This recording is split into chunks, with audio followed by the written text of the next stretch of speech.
Good evening, everybody. I want to do this video. It's really hard. Um, I've been busy all week, and school started early this week after the long weekend, and kids' registration Tuesday, Wednesday. They just started full classes the Thursday, Friday, and my daughter, and I'm gonna. For those who really know me, I did a grand in media story. Thandi Kogavani, she's with CBC, did it. My daughter was in junior high some years ago before I really fired up in politics. But in Edmonton, and it was all over LGBTQ in schools. For those who don't know, my daughter, Jerica, is a high-functioning autism. She's on the spectrum. She has a very difficult time. She's a sweet girl, highly intelligent, but nothing like her dad. Very hard to make social relationships with people. And really, her immediate family, I'm literally her best friend. Her little sister, Sierra's her other best friend. Her mom as well, too. Grandparents love her. Just a loving soul, such a good girl. And very smart. Just there's the issue with the social system of people and interpersonal relationships, interactions. Very, very difficult time for her. Extremely difficult in many situations. You wouldn't even really know it. You wouldn't even know it to really look at her or talk to her. She can talk in a very adult manner, very mature, but you see it in the social interactions. And it's something I worried about. I didn't ever wanted the LGBTQ thing because Jerica doesn't know how to say no or can get dragged into things because she just doesn't have the communication skills to define those interpersonal relationships like what we call neurotypical people do. And so this morning, and this is sad, folks, this is really sad, I had an alcohol and drug test scheduled. I took another job. It starts on the 20th of this month after my hunting trip. And Jerica called me this afternoon and, Dad, come pick me up. And I couldn't pick her up. I said, Jerica, I got a work thing. I can't get out of it. I got to do it. And my bad, it's Jerica. She's calling you to pick her up, in her way of communicating. And she's in shock too, and she's scared and all of that. Never mind a neurotypical person. And I said, Jerica, you're going to have to take the bus. And she did. She struggled to get the bus home. She got home. We're on our way to Drumheller right now tonight. This is our weekend, me and my daughters, because I worked the summer away. And we planned this. This is our weekend to do our trip. They packed last night. They're very excited. And so I show up at the pickup time and boom, Jerica, Dad, I was assaulted at the bus stop, an older man. And of course, myself and Jerica's mother don't get along very well, not at the best of times, let alone the worst of times. And when the emotions run high right away, it's a fight and everything else. I know people can say, why didn't you go to police at this point? Why continue with the trip? So I got my statement as best I could out of Jerica. We're going to deal with all that Monday. She wasn't penetrated or anything like that. It didn't go that far. A lot of people have reached out. I've had calls. I'd appreciate no more calls. And it's my bad. Emotions run. And I'm angry. I'm sick to my pit. I got my girls in Walmart because they forgot a few items. Gave them money to go in so I can do this video.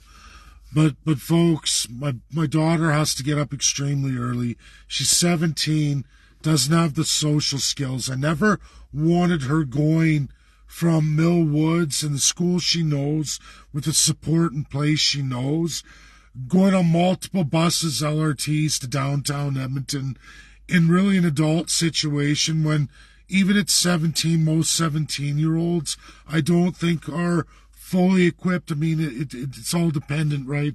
Maybe 17-year-old boys and some girls who are very outspoken, very strong. But it's not that Jerica's weak. She can't speak up.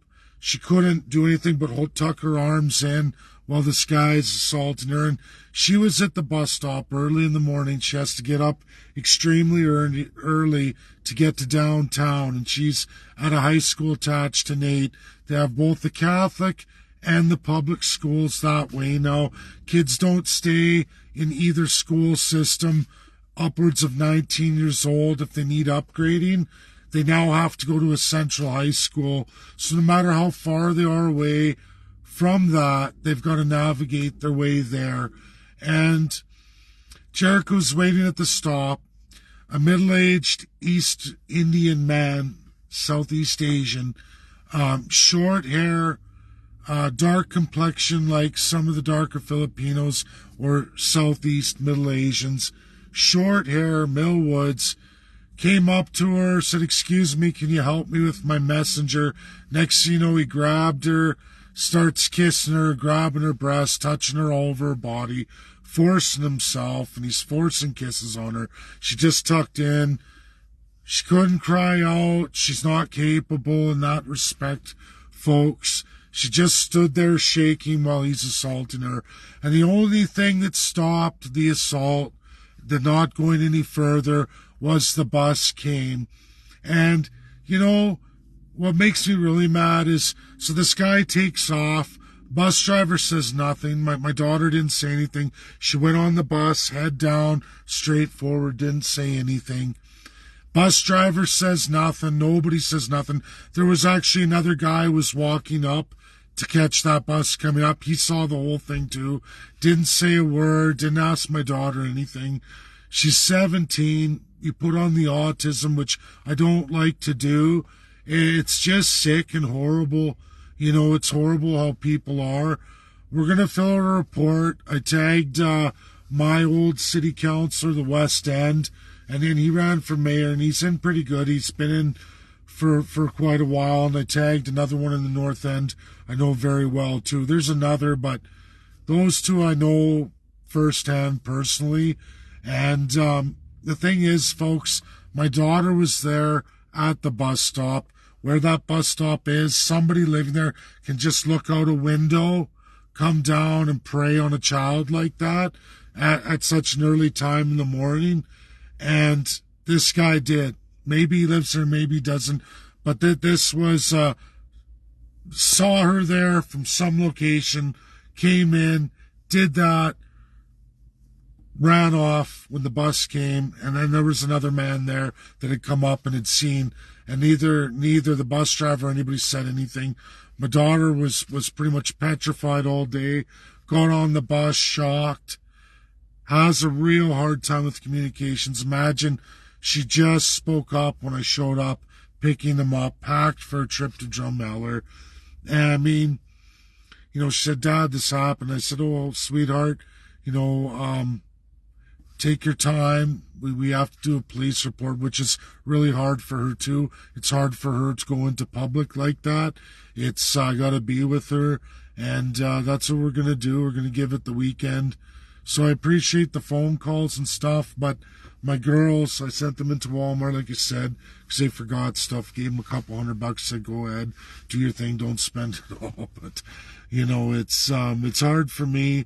I called my parents. My parents are sick about it, and I know with their grandfather, he didn't like the looks of any of that, and he took them on the first day of school because I was at work. I mean, I came back to do the financial end of it, but they saw it firsthand. They weren't too pleased about it. It's kind of upsetting, and it's not racism. It's the fact that we're just pumping in so many people so fast, and the system can't keep up. Housing, never mind policing and the rest of it. Transit security is a joke. Monday, I'm going to go to that bus stop. I'm going to put up a sign about a pedophile attack on a school child. I'm going to put that up there. I'll probably shoot another live. I'm definitely going to talk to my city councilors. We're going to do the police report, and I'm going to have a good look around that neighborhood. That's the reality. But, you know, I work at a town lot. I can't police things, you know, and I don't like how they've changed the school system. I think kids should stay in their high schools upwards of 19 if they need to, like the law in Alberta always has been. I don't see radical changes in a centralized Hong Kong idea, and that's what it is. That's what it is. Calgary is doing this. Edmonton's doing this. I haven't looked at Red Deer, but like I said, it's Catholic, it's private, it's a joke, and it's wrong.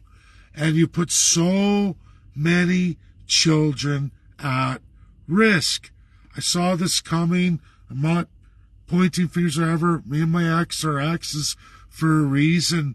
But, you know, I see things. I said, this is going to be problematic within a week. I give it a week. Never mind.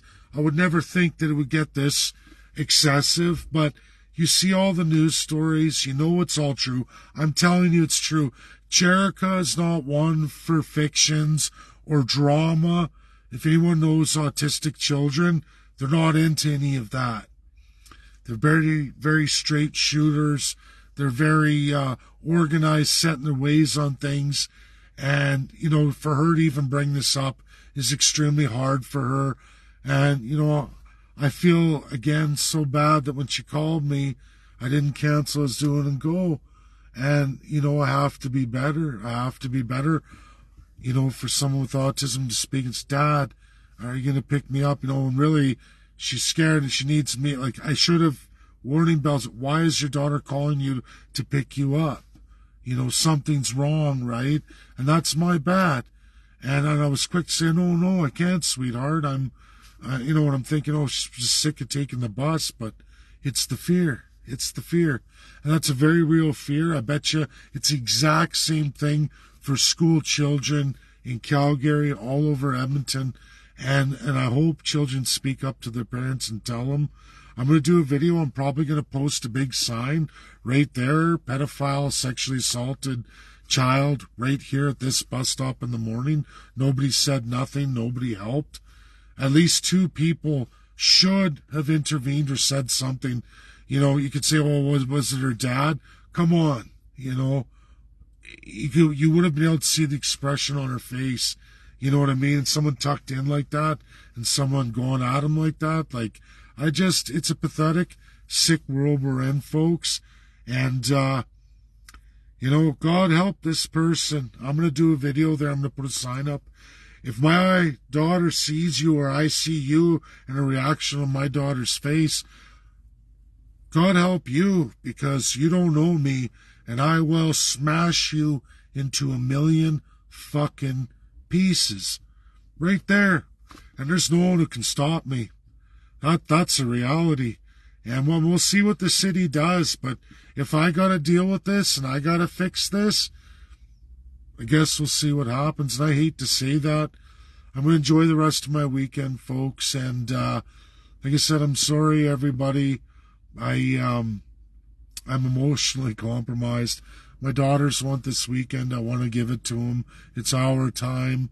And, I mean, she wasn't penetrated, but, I mean, you're grabbing, you're touching all the private parts, you're forcing, kissing. You know, can you just imagine?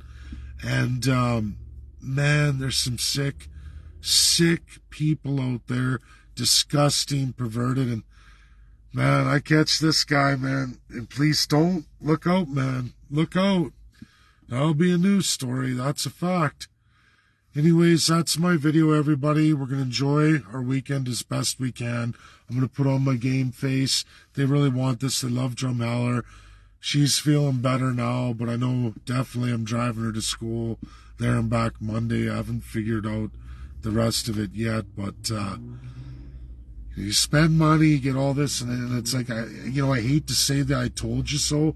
I'm not Mr. Smarty Pants, but honestly, it doesn't take a rocket scientist looking at where our system is and what the cities are like now.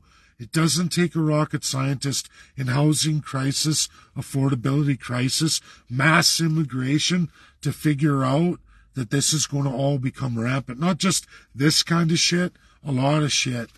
But, you know, I don't want this for my children. I can tell you all that right now. I don't want this for my children. It's part of why some of the things I'm working on in my personal life are taking me another direction. Because I don't want this. You can't even get fucking mace for your kids. Oh, yeah, my God. Oh, no, that's a prohibited weapon. They'll take all my fucking guns away if I go get that and those kids get caught with that. Can you imagine that? Do you know in the United States, they have mace on keychains in your favorite color right on your keychain for your kids' house keys. So your children get attacked right in the face. See, and they're really small, easy, one good shot right in the face. They can at least do that, right? We can't even get that. You can't protect yourself. You're a dirty subject. Oh, don't do that. But yet, they create all this. They create it all. And they just want to process everybody, right? Criminalize everybody. And then the real criminals, they plea bargain and deal. Like I said, you know, like I can just see this is probably some local sicko because he was stalking out the bus stop. He wasn't there. He arrived at the bus stop and then he ran off, not catching the bus. Means you probably live in a fucking apartment there in the community, and like I said, I'm going to shoot a live there, and I think I'll put up some pedophile signs there. A pedophile attacked my school-age daughter. Watch out, folks. Protect your children. That's what I'm going to do, and I'm sorry to swear, but it's just eating me apart now, and I gotta straighten up for those girls, and we gotta have a fun weekend. It's supposed to be our weekend, and you know, but it makes you mad. It makes you mad. There's some sick perv out there sitting there, and he's probably done it a whole bunch of times. Bet you any money this is probably 30th time this month in Millwoods, and now that school started, it's probably going to double. You know, like, it's unbelievable. Unreal and unbelievable. That's my video. Thanks for letting me vent, everybody. God bless. And please, everybody, thanks for the best wishes and the phone calls. But please don't anymore, because I know it'll upset the girls, and that's enough. It's our weekend now, and my bad. I did it. I know you all care about me. I know everybody's reaching out because they care, but too much for them right now. And we got to have fun. So that's my video. Bye.